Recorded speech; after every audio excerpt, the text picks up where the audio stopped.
ಇವತ್ತು ಒಂದು ವಿಷಯ ಹಂಚ್ಕೊಳ್ಳೋಣ ಅಂತ ನಿಮ್ಮ ಜೊತೆ ಬಂದೆ. ನೋಡಿ, ಅಡುಗೆ ಮನೆಯಲ್ಲಿ ಅತ್ಯಂತ ಒಂದು ಬಹಳ ಮುಖ್ಯವಾದದ್ದು ಅವಿಭಾಜ್ಯ ತರಕಾರಿ ಅಂತ ಹೇಳಿದ್ರೆ ಏನಂತೀರಾ? ಈರುಳ್ಳಿ ಅಲ್ವಾ? ಈರುಳ್ಳಿ ಬಳಸದೆ ತುಂಬ ಜನ ಅಡುಗೆ ಮಾಡೋದೇ ಇಲ್ಲ. ಆದರೆ ನಮ್ಮಜ್ಜಿ ಹೇಳ್ತಾ ಇದ್ರು, ಇಂಗು ತೆಂಗು ಬೆರೆಸಿ ಮಂಗ ಮಾಡಿದ ಅಡುಗೆನೂ ತುಂಬ ಚೆನ್ನಾಗಿರುತ್ತೆ ಅಂತ. ಅದು ಅವರ ಒಂದು ಸ್ಟೈಲ್ ಅಷ್ಟು. ಇವತ್ತು ಅಡುಗೆ ಮಾಡೋಕ್ಕೆ ಅಂತ ಅಲ್ಲಿ ಹೋದೆ ಅಡುಗೆ ಮನೆಗೆ. ಈರುಳ್ಳಿ ಎಲ್ಲ ತೋರಿಸಿದ್ನಲ್ಲ ನಾನು, ನೀವು ತೋರಿಸ್ತೀನಿ ಇವಾಗ. ಆ ಈರುಳ್ಳಿ ಎಲ್ಲ ಹೇಗಾಗಿದೆ ನೋಡ್ತಾ ಇರಿ. ನೋಡಿ, ಇಲ್ಲಿ ಅಡುಗೆ ಮನೆಗೆ ಬಂದೆ, ಈರುಳ್ಳಿ ತೊಗೊಂಡು ಏನಾದರೂ ತಯಾರಿ ಮಾಡೋಣ ಅಂತ ಮುಟ್ಟಕ್ಕೆ ಆಗ್ತಾ ಇಲ್ಲ. ನಿಜವಾಗ್ಲೂ ಭಯ ಆಗುತ್ತೆ, ಅಸಹ್ಯ ಬರುತ್ತೆ. ಕೆಲವು ಈರುಳ್ಳಿಗಳು ನೋಡಿ ಹೆಂಗಾಗ್ಬಿಟ್ಟಿದೆ, ಮಸಿ ಅಂತಾರಲ್ಲ ಆ ಥರ ಆಗ್ಬಿಟ್ಟಿದೆ. ಇದು ಮಸಿ ಅಲ್ಲ, ಇದು ಬ್ಲ್ಯಾಕ್ ಕಲರ್ ಇದೆಲ್ಲ, ಬ್ಲ್ಯಾಕ್ ಫಂಗಸ್ ಅಂತ. ಅಂದರೆ ಇದು ಬ್ಲ್ಯಾಕ್ ಫಂಗಸ್ ಅಂದರೆ ಹೆದರ್ಕೊಳ್ಳೋದು ಬೇಡ. ನಾವು ಕೋವಿಡ್ ಟೈಮಲ್ಲಿ ನೋಡಿದ್ವಲ್ಲ ಬ್ಲ್ಯಾಕ್ ಫಂಗಸ್, ಅದು ಮ್ಯೂಕಾರ್ಮೈಕೋಸಿಸ್ ಅಂತ. ಇದು ಆಸ್ಪರ್ಜಿಲ್ಲಸ್ ನೈಗರ್ ಅಂತ. ಈ ಸ್ವಲ್ಪ ಹಸಿ ತೇವಾಂಶ ಇರುತ್ತೆ, ಮತ್ತು ನಾವು ಒಂದು ಬೆಚ್ಚಗಿರೋ ಕಡೆ ಇಟ್ಬಿಡ್ತೀವಲ್ಲ ಅಡುಗೆ ಮನೆಯಲ್ಲಿ, ತುಂಬ ಗಾಳಿ ಆಡದೆ ಇರೋ ಕಡೆ ಎಲ್ಲ, ಯಾವಾಗ ಈ ಈರುಳ್ಳಿ ಒಣಗಿರಲ್ವಲ್ಲ ಇದೆಲ್ಲ ಬರುತ್ತೆ.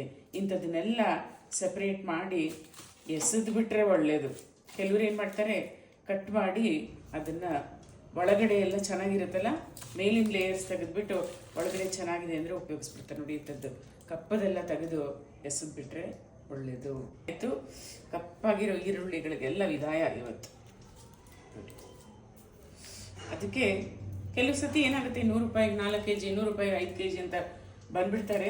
ಖುಷಿ ಆಗುತ್ತೆ, ಓಹೋ ಇಷ್ಟು ಚೀಪಾಗಿದೆ ತೊಗೊಳ್ಳೋಣ ಅಂತ. ಇಲ್ಲಿ ನೋಡ್ರಿ, ಇದು ಆಚೆಯಿಂದಲೇ ನಮಗೆ ಬ್ಲ್ಯಾಕ್ ಆಗಿರೋದು ಗೊತ್ತಾಗ್ತಾ ಇದೆ.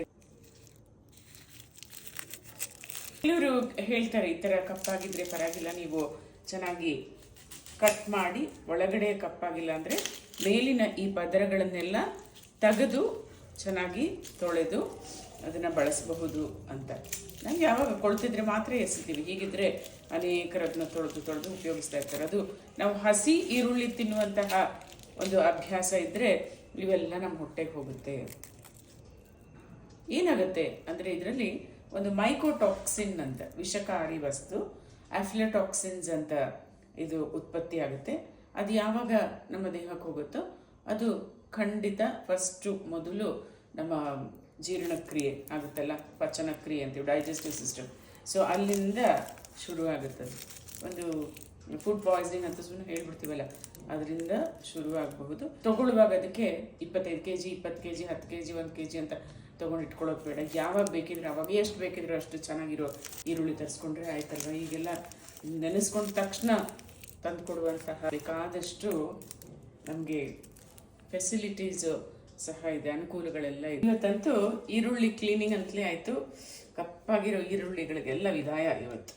ಈರುಳ್ಳಿ ಉಪಯೋಗಿಸುವಾಗ ಇದನ್ನೆಲ್ಲ ನೋಡ್ಕೊಳ್ಳಿ, ಇಲ್ಲಿ ಹೋದರೆ ಇದು ಖಂಡಿತ ಡೇಂಜರ್.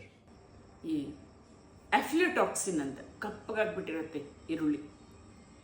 ಅನೇಕರು ನಾವು ನೋಡ್ತೀವಿ, ಯಾಕೆಂದರೆ ಈರುಳ್ಳಿ ಅದು ಸ್ವಲ್ಪ ಅದರಲ್ಲಿ ತೇವಾಂಶ ಇರುತ್ತೆ.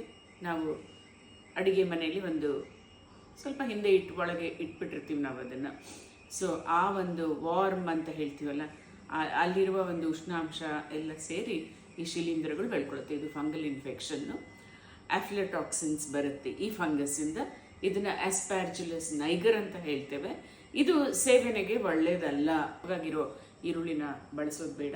ಹೆಚ್ಚಿಗೆ ಈರುಳ್ಳಿ ನಾವು ತಗೊಂಡು ಇಟ್ಕೊಳ್ಳೋದು ಬೇಡ. ಮನೆಯಲ್ಲಿ ಈರುಳ್ಳಿನ ಅಡುಗೆ ಮನೆಯಲ್ಲಿ ಶೇಖರಣೆ ಮಾಡಬೇಕು ಅಂತ ಹೇಳಿದ್ರೆ ಸ್ವಲ್ಪ ಒಂದು ಗಾಳಿ ಆಡುವಂತಹ ಜಾಗದಲ್ಲಿ, ತೇವಾಂಶ ಕಡಿಮೆ ಇರುತ್ತಲ್ಲ ಅಂಥ ಕಡೆ ನಾವು ಇಡೋದು. ಎಷ್ಟು ಬೇಕೋ ಅಷ್ಟು ಈರುಳ್ಳಿನ ನಾವು ತೊಗೊಂಡಿಟ್ಕೊಳ್ಳೋದು. ಆದರೆ ಆ ಥರ ಅಲ್ಲ, ಎಲ್ಲರೂ ಈರುಳ್ಳಿನ ಮೂಟೆಗಟ್ಟಲೆ ಇಟ್ಕೊಳ್ತಾರೆ. ತುಂಬ ಜನ ಇರೋರು ಮನೆಯಲ್ಲಿ, ಈ ಹೋಟೆಲವ್ರು ತೊಗೊಂಡು ಹೋಗಿ ಇಟ್ಕೊಳ್ತಾರಲ್ಲ. ಇಲ್ಲದೆ ಹೋದರೆ 100 ರೂಪಾಯಿ 4 kg, 100 ರೂಪಾಯಿ 4 kg ಅಂತ ಕುಕ್ಕೊಂಡು ಬರುವಾಗ ಟೆಂಪ್ಟ್ ಆಗುತ್ತೆ. ನಾವಿಬ್ಬರೇ ಇದ್ರೂ ಸರಿ, ತೊಗೊಂಡ್ಬಿಡೋಣ ಇದನ್ನು ಅಂತ ಹೇಳಿಬಿಟ್ಟು. ಸೊ ಕಪ್ಪಗಿರೋದು ಈರುಳ್ಳಿ, ಅದು ಬಿಕಾಸ್ ಆಫ್ ಫಂಗಲ್ ಇನ್ಫೆಕ್ಷನ್ ಅಂತ.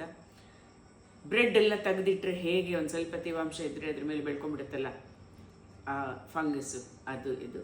ಸೊ ಇಂತಹ ಈರುಳ್ಳಿನ ನಾವು ಬಳಸೋದು ಬೇಡ.